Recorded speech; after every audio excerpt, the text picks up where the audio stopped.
Everything okay? You remember mighty explosions and everybody.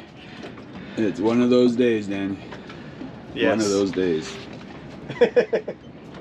Yeah, we're not having fun today. Oh, I can come out! Yeah, it's one of those things we never want to talk about, never want to have happen, but sooner or later they always do happen. And yeah, we've managed to sit very quiet and calmly here for the whole season.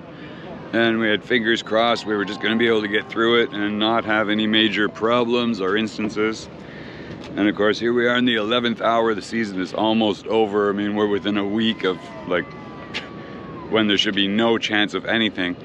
And here we sit 3 days away from, maybe 4 days from, nobody knows what. It's going to be either nothing or a tropical storm or a category 5, and they can't tell. It's just like Acapulco. Remember Otis hit Acapulco? They said it was going to be a tropical storm.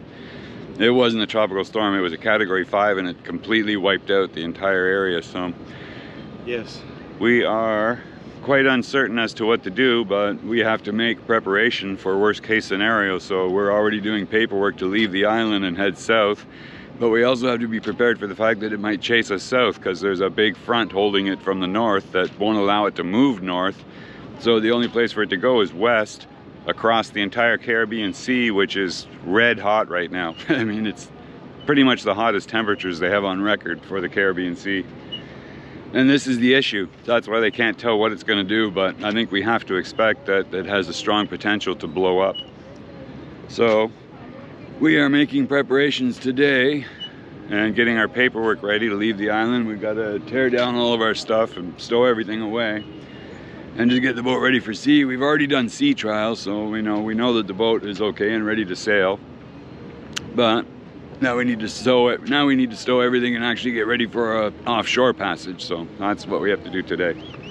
I finished a breakfast with the elected governor and canceled the travel to Providence this Friday to say thanks.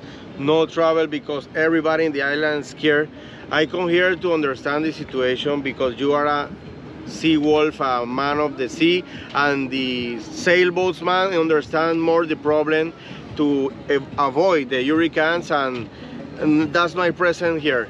I know, and I sent a notice even to the port captain yesterday because I've been watching this for about almost 4 days. Like, it started showing up on the weather program about 4 days ago just as a disturbance, you know, something was coming, there was just something there. And then the next day it would be gone, and the next day it would be back, and then gone. It was behaving exactly like Hurricane Eta and Iota did back in 2020. And yes, for me, that was a red flag instantly. I'm like, okay, well, that's just weird. I don't like seeing that. And of course, it was in the same place where Eta and Iota started out as well. So yeah, that just gave me a red flag. And now yesterday it started to strengthen and it dumped huge amounts of rain on the East Caribbean, and Curacao got flooded with like half a foot of rain in one night. Yeah, 6 inches of rain. That's a lot of rain. And they're calling for the same potential here, even if it's not a hurricane strength, like a big strong hurricane. It's probably going to have torrential rainfalls and just decimate everything with flooding. So a lot of areas are going to suffer a lot of damage, even just from water.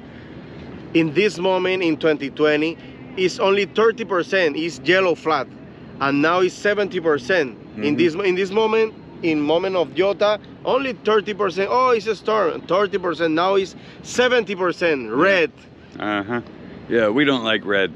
Well, I mean, Danny likes red. That's the government here, but but we're talking about red flags on the weather systems. Red is no fun at all. And that's what we're dealing with today. So we know that we're going to have a lot of rain even between here and Panama. And of course, the biggest concern is the lightning zones. There's a lot of dead zones with huge amount of lightning. And when the storm starts to roll in, it'll probably trigger a lot of that just because of the amount of moisture and static in the air. So the first thing we're going to do today, I mean, we did all of our engine checks yesterday. We did our changing of fluids, fuel filters, all that stuff has all been checked and cleaned and replaced. And today we're going to focus on just put an hour into fixing some of our windows on the Dodger and the Bimini, because we're going to have a shit ton of rain. We want to keep as much of it out of the cockpit as possible. And right now all of our zippers, everything are falling off because same problem we had before. The people who built it for us did not use UV stable thread. So we got to go and take it all off and put all new thread around everything. We've been doing it one section at a time, but today we actually need to do it with our side curtain windows. So we're gonna do that and get everything covered up, and yeah, just stow everything away. We got to put away our chairs and our solar panels and the solar shade and everything, come down and just lock everything down and start to move. So and you see the wind generator. This is a bad signal. Still. oh, it's the calm before the storm. Yes. The calm before the storm. Most of the flags not flying. But yeah, you can see here that a lot of our threading and stitching here is all just let go. The zippers are gone. So we got to replace all of that, because this canvas here is the one thing that does keep us slightly dry. And as you can see, all the zippers have come loose. Bad thread.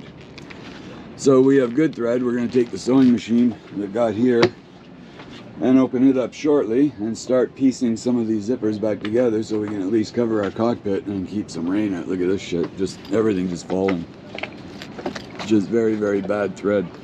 Not even a year old. Horrible. Normal moment in open sea. See what the crew is doing down below. Oh, major provisioning and storage. Provision and store, baby. Yeah, we just got word that, well, the one place that we have to go to, the only place we can go towards is Panama, because that's the only place that the storms never go.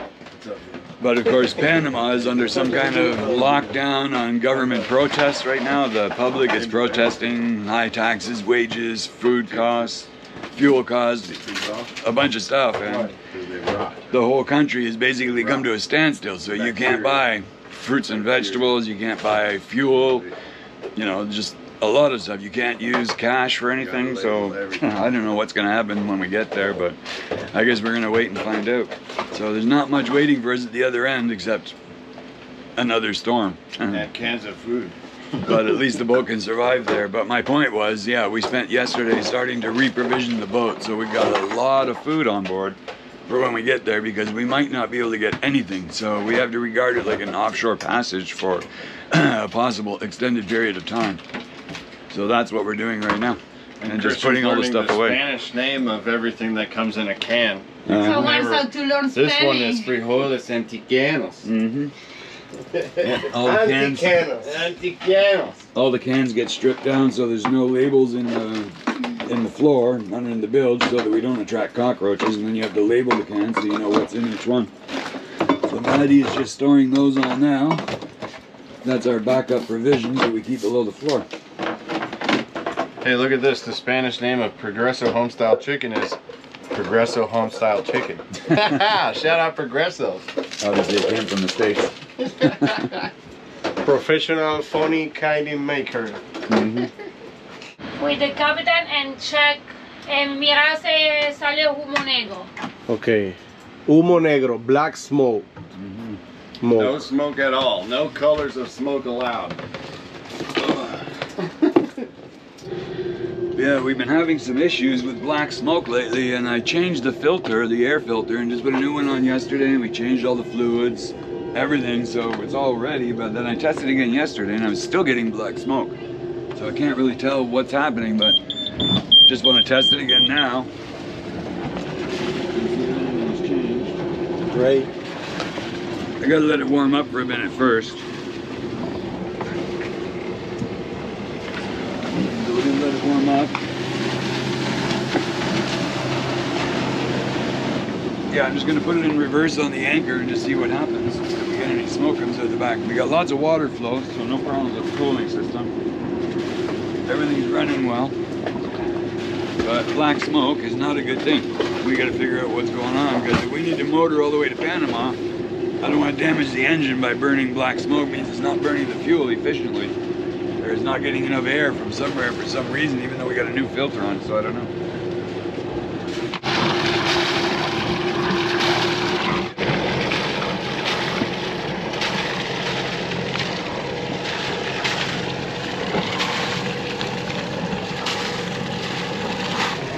I'm going to feel the pressure of the anchor.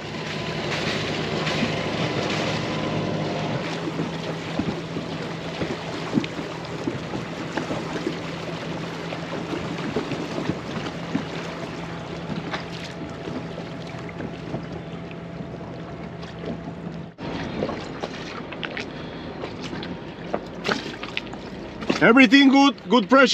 That's not good.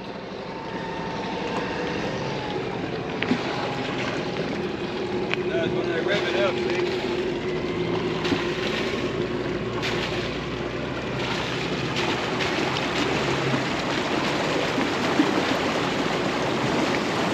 Oh my God. Looks terrible. It's only when it's in here, if I put it under too much load, like if I get in a lot of pressure because we're sitting at anchor. Still see smoke? No, I don't see smoke. Yeah, there's no smoke when I'm not in gear, only when we're pushing the engine too hard in gear.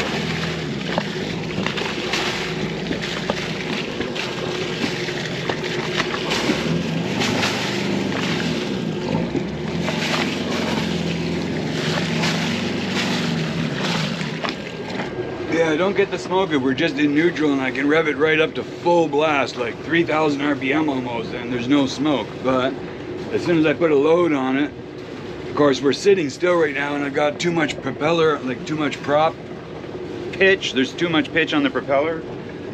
So it puts excess load on the engine, and that's the problem. So I gotta watch how much RPM we actually put on it. So I can't really cruise at higher than 14, maybe 1500 RPM. But I also gotta be careful how much load. As long as we're moving through the water smoothly, I don't get the smoke. But as soon as we start to get too much load, whether it's in big waves or, you know, just pulling too much weight, or the bottom is too dirty or anything like that, we get black smoke now. But we just cleaned the bottom, so it's super clean. The propeller's super clean. Everything is good. The filters are new.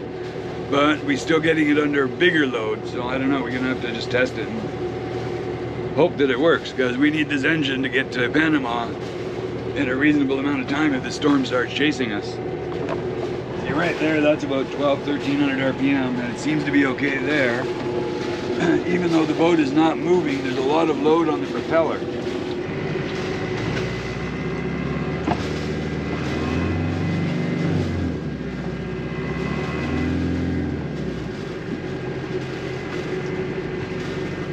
So I'll leave it at about 1,400 RPM. And we'll just let it run for a little while. I'm going to use it to charge up the batteries some because they're down about 50%. Last week, Capitan told me about, oh, no hurricanes this season, everything is okay. But I tell the Capitan, it's not November. Not yet. I know, that's why we were just waiting for November, and hopefully, you know, fingers crossed, no more storms. And today is 31 of October. Yeah, we're on November 1st. It's almost exactly the same time as Edda hit in 2020. Not a good scenario. I'd rather be doing just about anything than this right now, that much I can assure you. Antioqueños con tocino. Frijoles antioqueños con tocino. Frijoles antioqueños con tocino. That's good, 70% of Spanish. Okay, so I just loaded the updated forecast just to see if anything's changed, and you know, we're keep hoping that it's going to improve, but let's have a look. So this is Wednesday, November 1st. Here's where we are in San Andres, and we've set up the course for our destination in Panama just to see when the best time it is to leave, like the departure, which we're going to leave tomorrow morning anyway, most likely. But now I'll play this, and you'll see the animation, and you see it forming coming in here. See it starting to turn circular right there. This is Thursday afternoon, evening. This is Friday morning. Intensifying, moving more west and actually moving south. And then look right here, Saturday morning. Right over San Andres, look at this shit. That's the problem, south winds. If we get south winds and waves at this island, that's the only part of this island that's not protected in this anchorage. The anchorage is good for anything else, but if the wind and waves come up from the south, this place will turn into a roller coaster just like that. And it won't be safe for sure, so. I mean, it's a possibility, but it's a possibility that we have to regard seriously, because if it does happen and we're stuck here, there's no way to get out. There's no way. Well, They're predicting 15. what is the day of more impact? What the day? Well, the day is Friday afternoon and Saturday morning is the biggest time, as you can see, and we just have to be careful, because if we get trapped here too long, they'll close the port and we won't be allowed to leave. So we can't afford to wait and take the risk that it just turns into nothing. Because if it does turn into nothing, that's great, we hope for that, but we can't sit here and hope for that. It's just too risky, the fact that it might be something big and strong, and that's still looking big and strong. That's just still a tropical storm. But if that intensifies and becomes anything like Eta or Iota, which it could do very fast, because this water all here, this is hotter than it's ever been recorded in the past recent history. So it is very warm, and that's going to fuel. It's just like putting high test fuel into the hurricane and feeding it with moisture and heat. So we're going to have to just wait and see what the next forecast is, but I'm not expecting it to get any better than this. It hasn't changed in the last 2 days, so we just have to keep moving and preparing and getting our checks done, getting the engine ready, and getting our windows fixed and stowing all of our gear.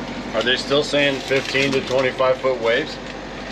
Well, yeah, right now the forecast on Friday is 7-meter waves. That's like 20 something feet. So 20 feet waves, that's big.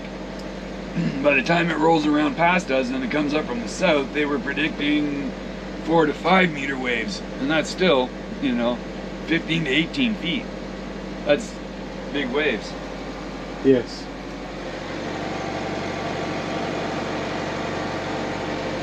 Don't joke. Maddie is smile. Yeah, it's hard to smile right now. Smile like the waiter here. Smile. So that's what we're faced with for the moment, guys. So keep your fingers crossed for us. We're going to keep plugging away here. We'll keep you updated as we can, but we may just have to make a dart for it. We're already getting our agent preparing the paperwork so that we can make an emergency departure tomorrow morning around 7 a.m. So if nothing changes, that's when we'll be heading to sea. So wish us well.